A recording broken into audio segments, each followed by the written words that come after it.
السلام علیکم ورحمۃ اللہ وبرکاتہ۔ صلاۃ والسلام علیک یا رسول اللہ، صلاۃ والسلام علیک یا نور اللہ صلی اللہ تعالیٰ علیہ وسلم۔ میرے پیارے آقا صلی اللہ تعالیٰ علیہ وسلم کے پیارے دیوانوں، ماہ میلاد النبی جب بھی آتا ہے تو کچھ لوگوں کی طرف سے کچھ سوال کیے جاتے ہیں کہ ایسی ہستیوں نے میلاد نہیں منایا تو تم کیوں مناتے ہو؟ ان کی جانب سے ہینڈبلز تقسیم کیے جاتے ہیں اور اس میں اعتراض کیا کرتے ہیں کہ پہلے خلیفہ حضرت ابوبکر صدیق رضی اللہ عنہ کے دور میں 2 بار میلاد کا دن آیا، انہوں نے میلاد نہیں منایا۔ دوسرے خلیفہ فاروق اعظم کے دور میں 10 سال میلاد کا دن آیا لیکن 10 سالوں میں میلاد نہیں منایا۔ تیسرے خلیفہ کے دور میں 12 سال میلاد کا مہینہ آیا لیکن 12 سال انہوں نے میلاد نہیں منایا۔ چوتھے خلیفہ حضرت علی رضی اللہ عنہ کے دور میں 5 بار میلاد کا دن آیا، انہوں نے میلاد نہیں منایا۔ امام حسن نے بھی میلاد نہیں منایا۔ امام حسین کے دور میں 50 مرتبہ یعنی 50 سال میلاد کا دن آیا، انہوں نے نہیں منایا۔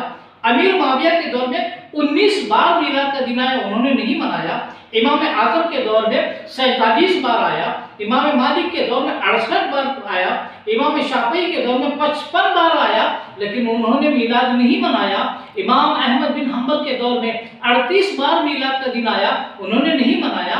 اور شیخ عبد القادر جیلانی رحمۃ اللہ علیہ جنہیں ہم غوث اعظم کہتے ہیں، ان کی زندگی میں 65 مرتبہ میلاد کا دن آیا، انہوں نے نہیں منایا۔ سلطان باہو کے دور میں 66 بار میلاد کا دن آیا، انہوں نے نہیں منایا۔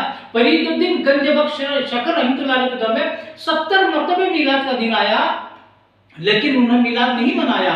داتا گنج بخش رحمۃ اللہ علیہ کے دور میں 62 مرتبہ میلاد کا دن آیا، انہوں نے میلاد نہیں منایا۔ خواجہ غریب نواز کے دور میں 80 سال میلاد کا دن آیا، انہوں نے میلاد نہیں منایا۔ قطب الدین بختیار کاکی کے دور میں 55 مرتبہ یعنی 55 سال میلاد کا دن آیا، میلاد نہیں منایا۔ جب اتنوں نے اپنی ساری عمر میلاد نہیں منایا تو تم کیوں مناتے ہو؟ حالانکہ یہ ان کا سفید جھوٹ ہے، سب نے میلاد منایا ہے۔ میں نے ربیع الاول میں جواب دے دیا ہے اس کا، لیکن آج میں کہتا ہوں جو کہے کہ تراویح 8 رکعت ہے ان سے آپ سوال کرو، ادب سے سوال کرو کہ سوال کیا کرو، ان کا سوال انہی پہ پلٹا دو۔ ان سے سوال یہ کرو کہ حضرت ابوبکر صدیق رضی اللہ تعالیٰ نے بھی تراویح کی نماز پڑھی ہے، 20 رکعت تراویح کی نماز پڑھی ہے۔ فاروق اعظم کے دور میں 10 سال رمضان آیا، انہوں نے 10 سال 20 رکعت تراویح کی نماز پڑھی۔ تیسرے خلیفہ کے زندگی میں 12 سال رمضان آیا، انہوں نے 12 سال 20 رکعت تراویح کی نماز پڑھی ہے۔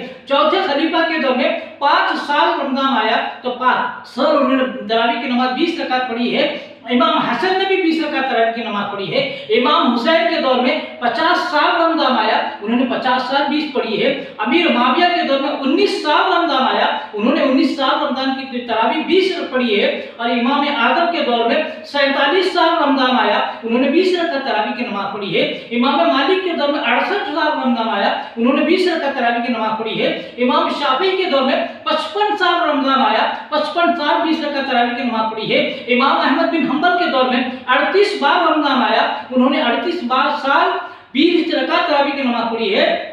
شیخ عبد القادر جیلانی کے دور میں 65 سال رمضان آیا، 65 سال آپ نے 20 رکعت تراویح کی نماز پڑھی ہے۔ فرید الدین گنج بخش رحمۃ اللہ علیہ نے 70 سال 20 رکعت تراویح کی نماز پڑھی ہے۔ داتا گنج بخش رحمۃ اللہ علیہ نے 62 سال تراویح کی نماز 20 رکعت پڑھی ہے۔ خواجہ غریب نواز نے 80 سال 20 رکعت تراویح کی نماز پڑھی ہے۔ قطب الدین بختیار کاکی نے 55 سال اپنی زندگی میں 20 رکعت تراویح کی نماز پڑھی ہے۔ جب ان ساروں نے پوری زندگی تراویح کی نماز 20 رکعت پڑھی ہے تو 8 رکعت والوں کو ذرا سا شرم اور حیا باقی ہے، انہیں بھی 20 رکعت تراویح کی نماز پڑھنی ہے۔ تو ان ساروں کو جنہوں نے 20 رکعت تراویح کی نماز پڑھی ہے گمراہ اور بدعتی قرار دے کر تم کو 8 رکعت تراویح پڑھتے ہوئے شرم اور حیا نہیں آتی، آپ ان سے یہ سوال کرو۔ لہذا یہ اسلاف کرام کو بدعتی گمراہ کہنے والے لوگ ہیں، وقت پڑا تو اسلاف کا دامن تھامتے ہیں اور جب وقت نہیں رہتا، مشکل آتے تو اسلاف کا دامن چھوڑ دیتے ہیں۔